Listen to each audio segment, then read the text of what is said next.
Point क्या है, मुद्दा क्या है? मुद्दा यह है कि आपको यह समझना है कि जो आज चल रहा है वो बहुत बढ़िया है, फिर तो हमारे को इससे आगे बात करने की कतई जरूरत नहीं। फिर तो ठीक है भाई, आप अपना गांव में राजी, आप अपने गांव में राजी। अर्चन न्यू दिखता हो कि चीजें खराब हो रही हैं, अगली पीढ़ियां बर्बादी के रास्ते पर हैं, अगर ये दिखता हो कि सरकारें सत्यानाश करने पे तुली हुई हैं, तो भैया जी बैठ के चर्चा करे बिना नहीं सुधार सकते। चर्चा करने से नहीं बनेगा, काम करना पड़ेगा। हमारी गलती क्या होती है? हमारी गलती है कि हम कहानियों में इतना भरोसा रखते हैं। ठीक है, कहानियां एंटरटेनमेंट के लिए बढ़िया होती हैं, हमारी लिंग्विस्टिक स्किल बढ़ाने के लिए बहुत अच्छी होती हैं, लेकिन कहानियों पे इतना भरोसा नहीं होना चाहिए कि जब भी समाज में कुछ गलती हो रही हो तो आप किसी अवतार का इंतजार करते रहो।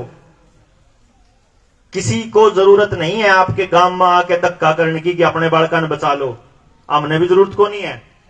लेकिन हमारे ऊपर से बोझ उतारना था हमने। तो भाई कल ने कसूरवार होता, मैं गोली गांव में गया हुआ था, मेरे गांव से लगभग 10 किलोमीटर गांव है। मैं गोली में गया हुआ, सारी बात समझाई, उस बूढ़े ने, बुजुर्ग ने बताई, भाई हमारे गांव में हमारी गली में 3 आदमियों का हार्ट अटैक हो लिया, लगवाते ही अगले दिन। मैं बोला ठीक है तो भाई क्या कर सके अभी? बोला ना तेरी गलती है। मैं तो बोला मेरी गलती कहां से है? मन ने क्या करा भाई इसमें? बोला तू लेट आया। अरे लेट नहीं आया, मैं तो जब तुम अखबारों में छाप्या कर देना कि न्यू होगा, मैं तो जब बताऊं तक सुई आवेगी, थारे बच्चों को जबरदस्ती काबू किया जाएगा, थारा यूएचआईडी बनेगा, थारा यो होगा, उस टाइम तो तमें पागल गया करते यू मरवाओगा भाई, यू मोदी इतना पागल है। अरे मोदी का तो कुछ भी नहीं, डुगडुगिया है मोदी तो। राहुल गांधी को भी वही चलाते हैं, अरविंद केजरीवाल को भी वही चलाते हैं जो मोदी को चलाते हैं। हमको तो वहम है कि सरकारों को हम बनाते हैं। उधर से बैठ के डिक्लेयर होता है कि टेलीविजन में जो चलेगा आपको लगने लगेगा। एलनाबाद का चुनाव हुआ आपके यहाँ, एलनाबाद के चुनाव में चुनाव आचार संहिता लगी थी, और चुनाव आचार संहिता लगते ही अगले ही दिन अखबार की पहली सबसे बड़ी खबर क्या थी कि कितने जाट हैं, कितने ब्राह्मण हैं, कितने बाणिये हैं, कितने चमार हैं, कितनी दूसरी जात हैं, ना यो तो बता दो। एक एक अखबार की एक हेडिंग थी।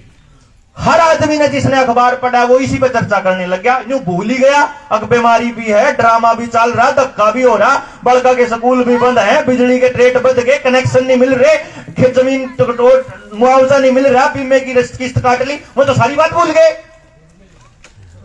तो आपको क्या लगता है कि आपने वोट दिया? आपने वोट नहीं दिया, आपने वही वोट दिया जहां वो चाहते थे, क्योंकि आपके बीच में तो 2-4 सुरली छोड़ दी जाती है, क्यों वोट खराब करनी, यूं तो जीतेगा, इसने देखकर तो वोट खराब होगी, इससे तो ठीक ही है ना भाई का तो यो जीतेगा ना भाई। ये सारी की सारी आपको दी जाती हैं, आपके मुंह में डाली जाती हैं। तो आप ये मत समझना कि कोई सरकार आपका फायदा करेगी, और ये भी मत समझना कि आप इन सारों को बदल दोगे तो कोई नई सरकार आपका फायदा करेगी। कोई भी नहीं करने वाला, कोई भी। कई गांव में ऐसा हुआ, जब हम पहली बार आए, पहला प्रोग्राम था हमारा बयाना खेड़ा में, तो रवि ने प्रोग्राम कराया।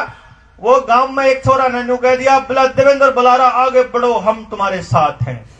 और मगा फिर तुम मने नेता, मैंने बोल दिया मगा फिर तुम मने नेता बना दियो, फिर तुम मने विधानसभा में बजा दियो, और फिर तुमने फिर बेच के जाऊंगा। क्योंकि भाई मैंने क्या ठेका ले रखा आपके बच्चों का? जिसके बच्चों की बात करने लग रहा, अगर उनको ही ख्यास नहीं है, भाड़ में जाए फिर कोई, हमें क्या मतलब, किसी को भी क्या मतलब, हमें कम छोड़ो।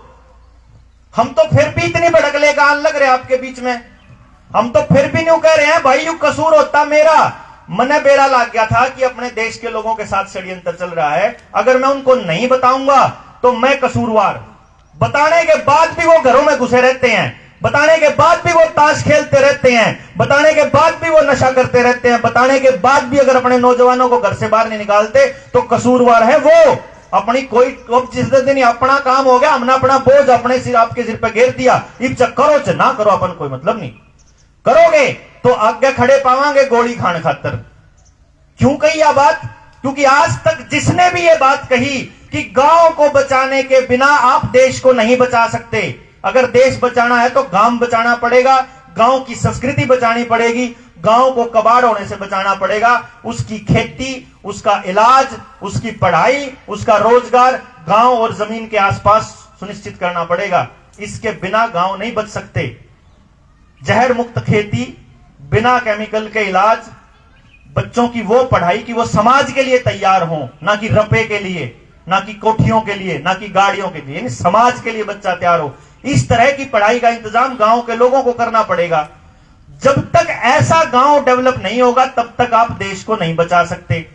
और लाल बहादुर शास्त्री जी ने यही बात कही थी कि देश को अपने बूते पे खड़ा होना पड़ेगा। उनका नहीं पता लगा कौन मार गया। उसके बाद आए थे राजीव दीक्षित भाई, उन्होंने उन्हीं आदमियों के खिलाफ आवाज उठाई थी। उसका नहीं पता लगा आज तक कौन मार गया। एक बार रामदेव ने रोथस्चाइल्ड रॉकफेलर की नाम लिया था 2012 में, उस तसलवार पर आती थी, वो नहीं आज तक बोल लिया दोबारा। समझ गए? इब अगला नंबर आया, आई भी के खिलाफ बोलना शुरू करा अपन है, इब अपना नंबर आओगा। 2-3 रास्ते हैं इनके पास। या तो ये हमको डरा दें, जो कि हम डरने वाले नहीं, या फिर ये हमको बेच दें, मतलब खरीद लें, वो भी इनसे नहीं होगा। फिर ये हमारे को बड़े पद का लालच दे दे कि टेलीविजन इनके हाथ में है, ये पकड़ राज और ऐश कर, लेकिन इनको जगाना नहीं है। अब यो कर सकूं मैं, बेच सकूं मैं आपको। तो इससे बचने का तरीका क्या है कि अपने जैसे गांव में 100 बालक और तैयार कर दूं अगर मैं, जिसको ये पता हो कि इस आदमी की जबान जब पलटेगी तो उसको समझना कैसे है कि आज तो मैं जो भाषा बोल रहा हूं, ये भाषा कल को, आज जैसे सुशील भाई हम बैठे जा रहे हैं तो सुशील ने कहा है तू इतना ज्यादा मत बोला कर, इस तरीके से मत बोला कर। मेरे को क्या फर्क पड़ा है? नो बोला नहीं, हमें सबको साथ लेके चलना भी पड़ेगा, समझाना भी पड़ेगा। कुछ लोगों को बाद में समझ आ जाएगा, ठीक है मान लिया, लेकिन डिप्लोमेटिक बात करूंगा तो सीधी बात तो नहीं होएगी ना। तो कल को हो सकता है हमें डिप्लोमेटिक बात करनी पड़ जाए, तो गांव के आदमी ने बेरा होना चाहिए ना इसकी इस डिप्लोमेटिक बात का मतलब क्या है। अखबार में कोई खबर छपे तो उसका मतलब पढ़ना आपको आना चाहिए। परसों की खबर है 22-23 तारीख की, मैंने अपने चैनल पे भी डाली हुई है, उस पे नीदर इंडिया वाले पे भी, उस पे देवेंद्र बलारा वाले पे। उसमें मैंने एक अखबार की खबर का विश्लेषण किया। उसकी खबर क्या थी कि अभी जो है आने वाले वक्त में स्कूलों को एनसीईआरटी की किताब ही लगानी पड़ेगी। अगर उन्होंने प्राइवेट पब्लिशर की किताब लगाई तो जुर्माना होगा। उसकी मैंने जब विश्लेषण करा, मैंने यह बताया था कि ना तो इन्होंने सिलेक्शन प्रोसीजर बदला, जो आगे भर्ती होनी है कॉलेज में या फिर नौकरी भर्तियों को नंबरों को देख के होएगी। एनसीईआरटी की किताब से नंबर नहीं आते तो मां बाप को अपने बालक और ट्यूशन पे पढ़ाने पड़ेंगे। इसका यो मतलब है, इसका यो मतलब है कि मां बाप को अपने बच्चों की पढ़ाई पे और ज्यादा खर्चे करने पड़ेंगे, और सिरदर्दी लेनी पड़ेगी, और ज्यादा उनके घर से पैसा निकलेगा। लेकिन मां बाप तो नाराज हो रहे, भाई ठीक है किताबों के पैसे बच गए, लेकिन कितनी बढ़ेगी उसका नहीं पता बेचारे मां बाप ने।